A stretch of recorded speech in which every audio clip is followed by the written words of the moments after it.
ভাই, জেলাসির একটা লিমিট থাকে। আমার মা সেই লিমিটটা সত্যি এইবার ক্রস করে ফেলছে। ফেসবুকে একটা মহিলা একটা পোস্ট করছিল যে তার মা হারায় গেছে। তো সে পোস্টের মধ্যে এটা লিখছিল যে ইনি আমার মা ডট ডট ডট বায়োডাটা টায়োডাটা দিয়ে পোস্ট করেছে। আমার মা আজকে সকালে ওই পোস্টটা দেখছে ঘুমের চোখে। দেখ, আমি শেয়ার করছি, হ্যাঁ আমার মামার পাশ থেকে বলতেছে আমি শেয়ার করছি, মানে ভাবা যায়।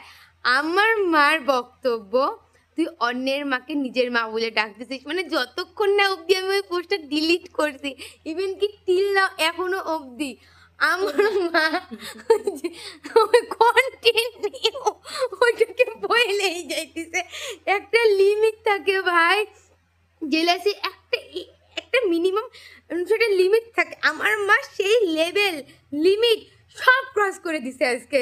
মানে যতক্ষণে ভাবো, আমি যতক্ষণে অবধি ভিডিওটাকে ডিলিট করছি আমার মা এখনো অবধি বলে যেতেছে। তখনও বলে কি বাবাকে বলতেছে, জানো তো তোমার অন্যের মাকে নিজের মা বলে ডাকা ধরছে। মানে সিরিয়াসলি